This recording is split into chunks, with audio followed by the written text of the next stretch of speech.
Imagine this. You walk into a saloon in Leadville, Colorado in the winter of 1881. The air smells of whiskey, sweat, and coal dust. Laughter echoes off the mahogany walls, boots scuff against the wooden floor, and a piano plays faintly in the corner. But under the floorboards, silence. Beneath the McKenna Sisters' famous saloon, investigators would soon find something no man could ever unsee.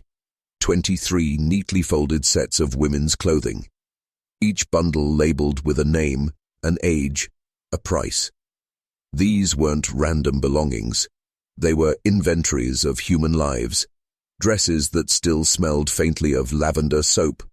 Worn boots carefully repaired by hands that believed in a better tomorrow. Lockets holding photographs of mothers who would never know what became of their daughters. And yet, not one of these women had been seen for months. No bodies, no witnesses, nothing but clothes, silent letters unsent, and dreams that died without a sound. The McKenna sisters, Catherine and Margaret, vanished 3 days before the raid. It was as if they had dissolved into the cold mountain air. But what if I told you, this wasn't just a crime? What if this was part of a system, a network hidden beneath the surface of the Wild West? Leadville, 1881. A city drunk on silver, gold, and blood. At over 10,000 feet above sea level, it wasn't just the air that was thin. It was morality itself. In just 3 years, this small valley had transformed into a chaotic mining empire of 30,000 desperate souls clawing at the earth for fortune. Every man who came here believed the mountain would make him rich. Most left broken. The streets ran thick with mud and regret, and in the heart of this frenzy stood the McKenna Sisters Saloon, 2 stories of polished mahogany and false hope. Catherine, the elder sister, was striking, tall, confident, calculating. She could make a man feel like the center of the universe with just one look. Margaret, quiet and maternal, disarmed suspicion with her gentle voice and warm smiles. Together, they built an image of virtue in a lawless land. They were known for helping women. That was their lure, a safe haven for newcomers, a sanctuary for the lost, a place where opportunity was promised. Church leaders praised them.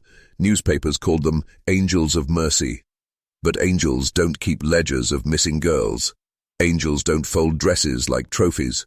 This wasn't charity. It was commerce. It began with a letter. November 1880. The Leadville town marshal, William Dugan, received an envelope from San Francisco.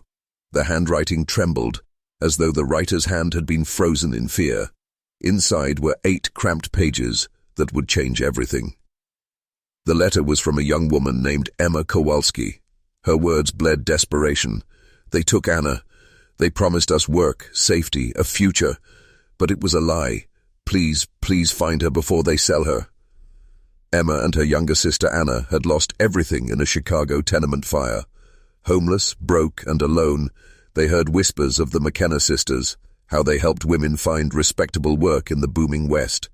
So they came to Leadville, carrying hope in a single carpetbag. At first, everything felt safe. Hot soup, clean beds, kind words. Catherine spoke of opportunities in California. Margaret smiled and promised protection. Then came the dinner, the wine laced with laudanum, the darkness. Emma awoke bound in a wagon, her sister unconscious beside her. A bearded man joked with Catherine about delivering merchandise. Emma was told she'd been sold. Both sisters had. Her letter ended with one final plea. Stop them, before more disappear. Marshal William Dugan had seen his share of violence, but Emma's letter struck deeper than a bullet. He knew the McKenna sisters. Catherine had poured him whiskey at town meetings, remembering exactly how he liked it. Margaret had brought soup when his wife was bedridden with pneumonia. These weren't monsters, or so he thought. But the details Emma described, the mahogany bar, the way Catherine tilted her head when she was thinking, Margaret's habit of humming while she worked, were too specific to dismiss. This wasn't gossip. This was someone who had lived inside their world.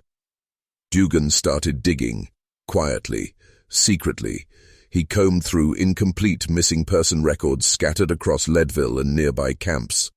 At first it looked random, but then a pattern began to emerge.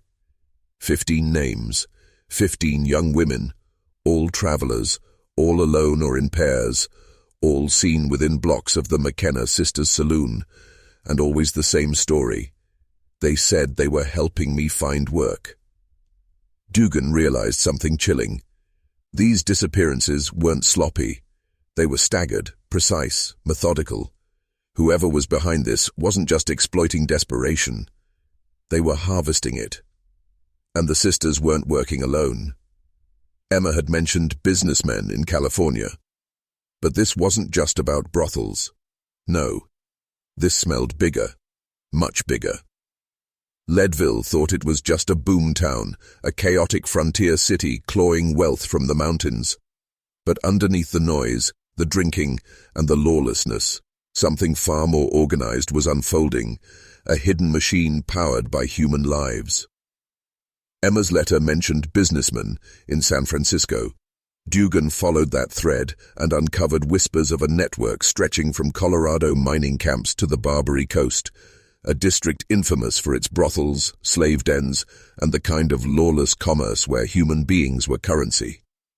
This wasn't chaos. It was structure. The McKenna sisters were just one spoke in a much larger wheel. They didn't need violence. They didn't need force. They used trust as their weapon, hope as their snare. A warm smile, a promise of work, a soft voice that said, "You're safe here." Once taken, the girls disappeared into a system designed to erase them. Trains, wagons, ships, each transfer carefully documented, like cattle. And if anyone came asking, the answer was always the same. She left for a better opportunity. She'll write when she settles. But no letters came. By 1881, more than 40 women across 3 states were missing, without a trace. And Dugan was starting to suspect something worse, that the network wasn't just tolerated, it was protected. Marshal Dugan thought he was hunting 2 saloon keepers. He was wrong. The deeper he dug, the more doors began closing. Town records vanished. Deputies who promised help suddenly went silent. Even the Leadville newspaper, which had once praised the McKenna sisters as angels of mercy, refused to print a single word about the disappearances. Someone was pulling strings. He traced financial records from the McKenna Saloon to a Denver shipping company. On paper, it moved whiskey and fine linens, but its manifests told a darker story. Wagons leaving Leadville marked with coded initials, always tied to missing girls. That company's owner? A respected Denver businessman with powerful friends who sat on Colorado's territorial council. It wasn't just tolerated, it was sanctioned. Leadville, Denver, San Francisco, 3 cities, 1 pipeline. Wealthy men funded it, lawmakers ignored it, sheriffs looked the other way, and the McKenna sisters were perfect pawns, Irish immigrants who played the role of saviors while feeding the machine. Dugan realized something chilling. If he pushed too hard, he'd end up just like the missing girls, vanished, erased, forgotten. This wasn't a saloon mystery anymore. This was systemic predation, hidden behind polished mahogany and polite smiles. On a frozen February night in 1881, Marshal Dugan made his first move. He chose silence over confrontation. No warnings, no questions, no chance for the sisters to vanish again. With 2 trusted deputies, he slipped through Leadville's alleyways under a moonless sky and approached the McKenna Sisters Saloon. Inside, the laughter and piano drowned out the storm outside. Catherine stood behind the mahogany bar, emerald eyes glowing under the lamplight. Margaret sat at a corner table, ledger open, humming softly as always. They looked serene, untouchable. But when Dugan's men forced open the trapdoor beneath the stage, serenity ended. There, under the polished floorboards, they found a hidden storeroom, and inside, the silence of the forgotten. 23 folded sets of clothing stacked like inventory, each bundle tagged, name, age, physical description, price. A pair of scuffed boots carefully patched, a faded blue dress smelling faintly of lavender, a silver locket holding a photograph of a mother who would never know the truth, and one ledger, thicker than any Bible in town. It didn't just track Leadville's missing girls, it listed routes, prices, and buyers across 3 states. This wasn't just a saloon, it was a portal into something vast, invisible, and deliberate. By sunrise, the McKenna Sisters Saloon was silent. Dugan returned with warrants and a full posse, expecting to drag Catherine and Margaret into the freezing street in shackles. But when they kicked in the doors, the saloon stood empty. Tables overturned, liquor bottles smashed, floorboards pried up where ledgers once lay. The sisters were gone. Dugan's deputies swore they had men watching every road out of Leadville, but the McKennas hadn't fled on horseback or wagon. Someone had warned them. Someone inside his own ranks. That night, Dugan woke to the creak of his porch boards. A folded scrap of paper lay under his door, scrawled in a hand he didn't recognize. "Marshal, stop digging. You can't fight what owns the law." He didn't stop. He couldn't. Weeks later, a burned wagon was found 20 miles outside Leadville. Inside, they recovered 2 charred skeletons, one wearing Catherine McKenna's gold crucifix, the other clutching Margaret's silver hair comb. Locals called it justice. But Dugan knew better. The jewelry was planted. The sisters weren't dead. They'd been relocated, protected. And when he opened Emma Kowalski's letter again, he noticed something he had missed before. 3 cryptic words scribbled in the margin. St. Helena, upstairs. The St. Helena orphanage sat on the far edge of Leadville, its steeple piercing the grey mountain sky. To most, it was a sanctuary for abandoned children, run by soft-spoken nuns in black habits. To Dugan, after Emma's cryptic note, it became something else entirely. On a rain-soaked evening, he approached alone. No deputies, no noise. Inside, the air smelled faintly of wax and damp stone. The halls were silent, too silent, as though the walls themselves were holding their breath. He followed the winding staircase upstairs to a locked door at the end of the corridor. Behind it, muffled voices. A key clicked, and the door swung open. What he saw didn't belong in an orphanage. A dimly lit office lined with cabinets, each drawer labeled with a woman's name, age, and number. On the desk, ledgers thicker than law books, detailing transactions, destinations, and coded initials matching the missing girls. And then, the photographs. Dozens of them, faded, sepia-toned portraits of terrified faces. Some were circled in red ink, others had words scribbled underneath. Sent, sold, resettled. The Catholic sisters weren't rescuing children. They were recruiting them. The orphanage was another spoke in the wheel, feeding girls into the same pipeline the McKenna sisters served. And when Dugan heard footsteps behind him, he realized he wasn't alone. A shadow filled the doorway. Dugan spun, hand on his revolver, but froze when he saw the face staring back at him. It wasn't a thug. It wasn't a McKenna sister. It was Judge Alistair Crowley, Leadville's most powerful man. The same judge who signed Dugan's paychecks, blessed town ordinances, and gave fiery sermons about morality every Sunday. Crowley smiled faintly, as though catching a child where he shouldn't be. "You shouldn't have come here, Marshal." Dugan's throat went dry. "You're behind this?" Crowley chuckled softly. "Behind?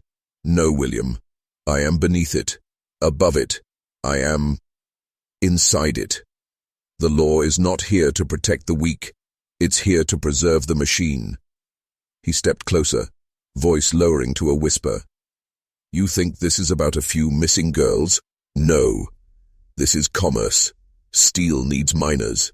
Miners need women. And men with power need other things. You wouldn't stop this even if you burned the whole town down." Behind him, 2 nuns emerged, silent and pale, holding rifles. Crowley leaned in until Dugan could feel his breath. "Walk away, William, or you won't just lose your badge. You'll lose your name."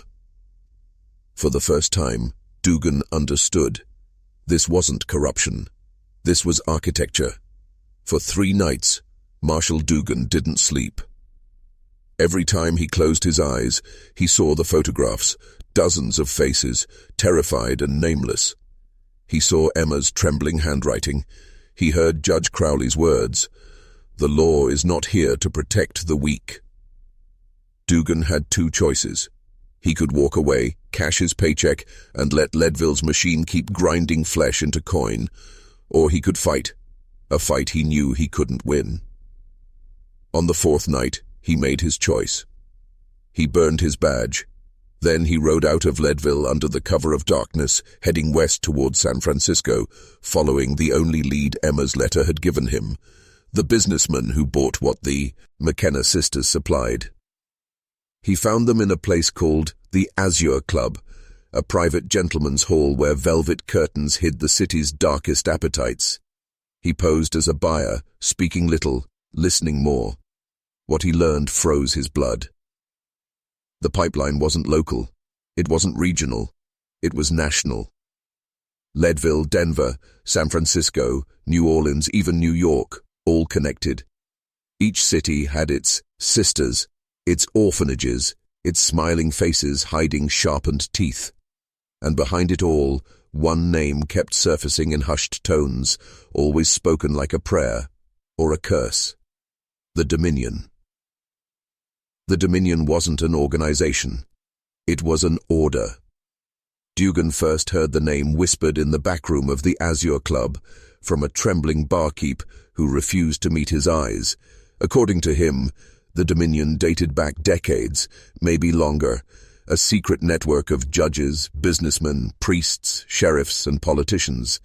They didn't just profit from human trafficking, they designed it. To them, towns like Leadville were harvesting grounds. Every boomtown, every mining camp, every city teeming with desperate immigrants, they all fed the machine. Orphanages like St. Helena, saloons like the McKenna Sisters, boarding houses, hospitals, even churches. They were all gateways, all filters designed to sort the usable from the disposable. And the ledgers Dugan had seen? Those weren't records. They were contracts. Each name, each price, each destination tied directly to someone powerful enough to erase entire lives without consequence. The barkeep warned him, "The Dominion doesn't kill you, Marshal. They erase you. One day you're William Dugan, town marshal.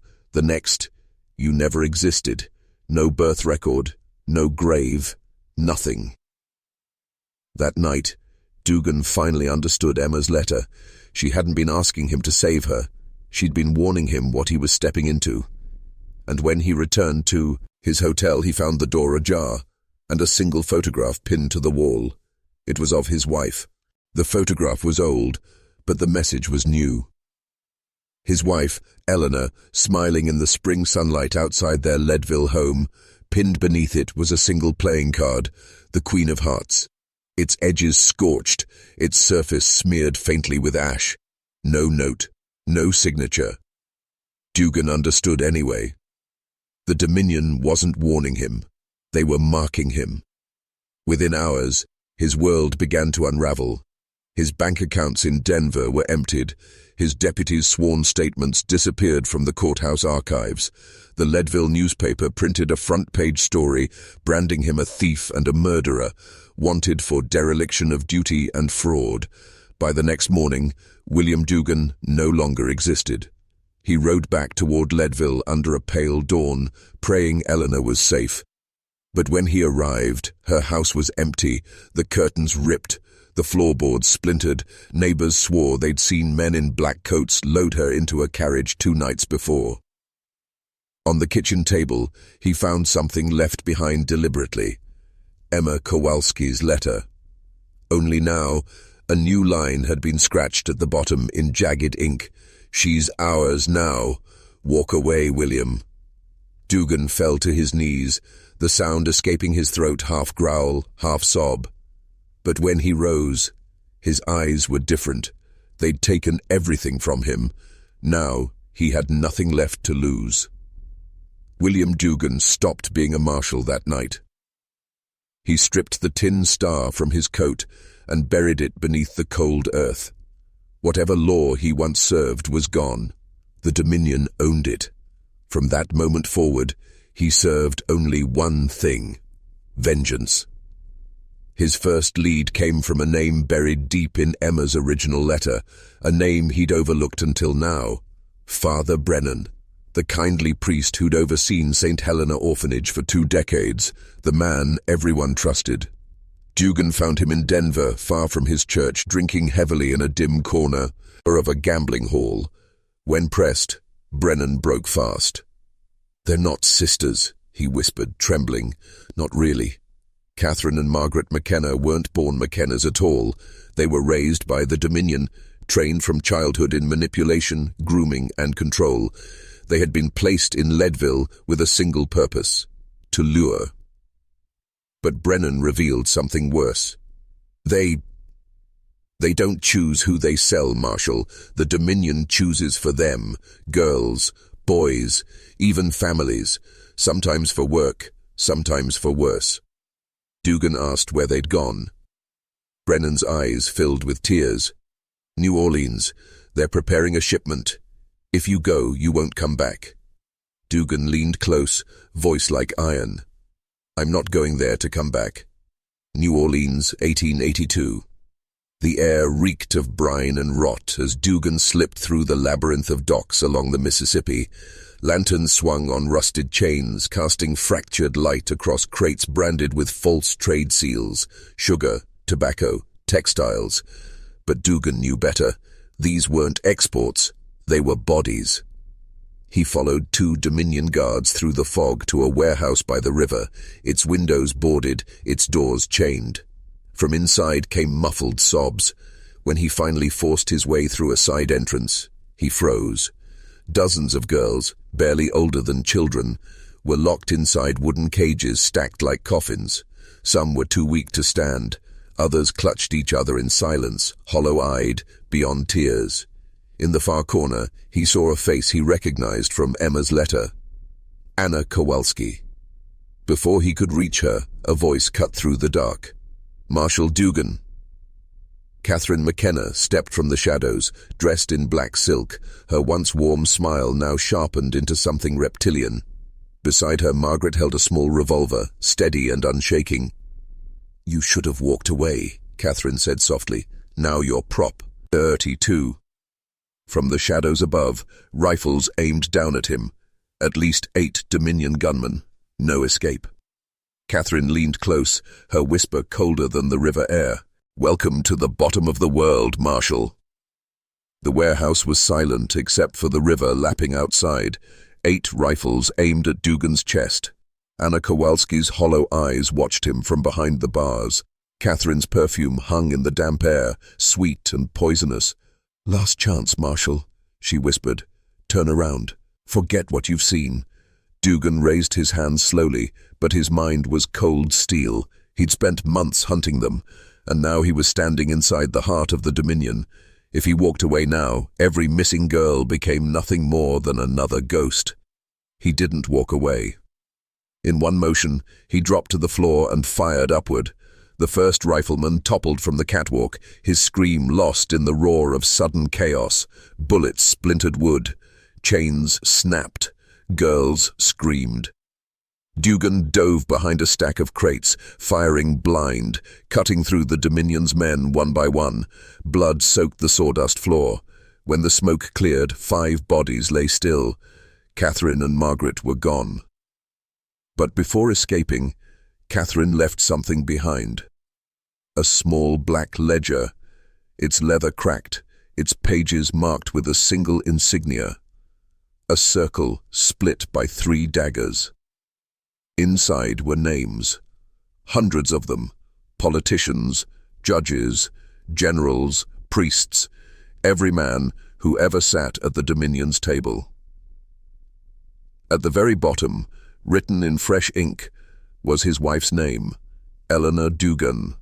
Beside it, one word: resettled. William Dugan vanished weeks later. No grave, no record, no witness. And yet, for decades after, whispers haunted the Dominion cities about a man who moved like a ghost, burning orphanages, saloons, and safe houses to the ground. Some called him a vigilante, others called him a curse. But the ledgers stopped after 1885, and no one ever saw the McKenna sisters again.